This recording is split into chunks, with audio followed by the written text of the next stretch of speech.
Madurai special recipe ஒன்று பண்ண போகிறேன். இது Comali பண்ண ரெசிபி. இந்த சுவையான Madurai chicken curry எப்படி செய்யறதுன்னு இந்த வீடியோவில் பார்க்கலாம்.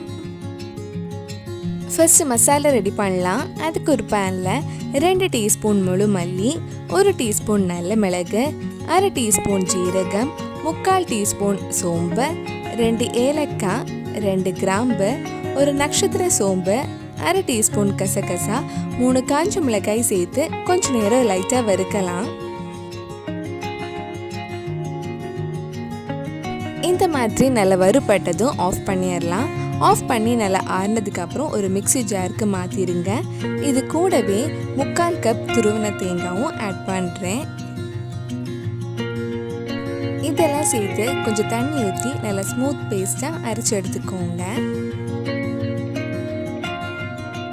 இப்போ ஒரு கடாயில் கொஞ்சமாக நல்லெண்ணெய் ஊற்றலாம். எண்ணெய் சூடானதும் 1/2 டீஸ்பூன் சோம்பு ஆட் பண்ணுறேன். சோம்பு பொரிஞ்சதும் இதில் 1 கப் சின்ன வெங்காயம் போட்டு வதக்கலாம். நம்ம சேனலில் இதுக்கு முன்னாடி பண்ண சிக்கன் ரெசிபி, குக் கோமாளி ரெசிபி, நான்வெஜ் ரெசிபிஸ் எல்லாம் நீங்கள் இன்னும் பார்க்கலைன்னா அதோட லிங்க் கீழே டிஸ்கிரிப்ஷனில் இருக்குது. மறக்காமல் அந்த ரெசிபீஸும் போய் பாருங்கள். வெங்காயம் இந்த மாதிரி வதங்கி கொஞ்சம் சாஃப்ட் ஆனதும் இதில் கொஞ்சம் கருவேப்பிலையும் 1/4 டீஸ்பூன் இஞ்சி பூண்டு பேஸ்ட்டு சேர்த்து வதக்கலாம். வெங்காயம் இந்த மாதிரி நல்லா வதங்கினதும் இதில் சின்னதாக கட் பண்ண 2 தக்காளியும் சேர்த்து வதக்கலாம். வெங்காயம் தக்காளி நல்லா வதங்கி சாஃப்ட் ஆனதும் இதில் தேவையான அளவு உப்பு, 1/2 டீஸ்பூன் மஞ்சள் பொடி, 1 டீஸ்பூன் மிளகாய் பொடி சேர்த்து அந்த மிளகாய் பொடியோட பச்சை வாசனை போகிற வரைக்கும் கொஞ்சம் நேரம் வதக்கலாம். மிளகாய் பொடி உங்கள் காரத்துக்கு ஏற்ப போட்டுக்கோங்க.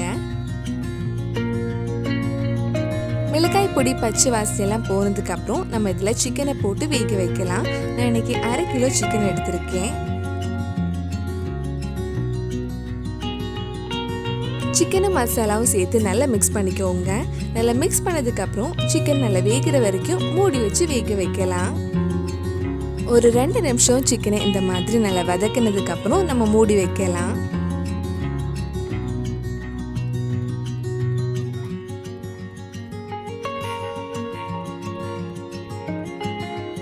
சிக்கன் மூடி வச்சு வேக வைக்கும்போது நடுவில் கொஞ்சம் கிண்டி விட்டுக்கோங்க. தண்ணி ஊற்றாமலே சிக்கன்ல இருந்து நிறைய தண்ணி வந்திருக்கு. அடி பிடிக்கிற மாதிரி இருந்தால் நீங்கள் கொஞ்சம் தண்ணி ஊற்றி வேக வச்சுக்கலாம். சிக்கன் நல்லா வெந்து ரோஸ்ட் ஆகிருக்கு, பார்க்கவே நல்லா இருக்கு.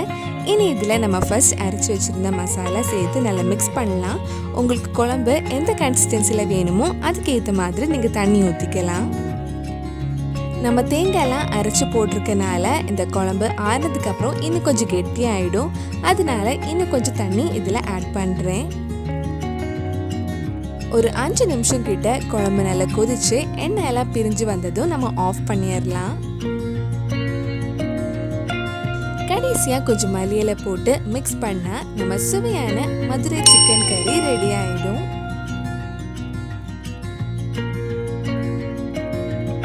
ரொம்ப சுவையாக டேஸ்டியான மதுரை சிக்கன் கறி ரெடி ஆயிடுச்சு. கண்டிப்பாக நீங்களும் இந்த ரெசிபி உங்கள் வீட்டில் செஞ்சு பாருங்கள்.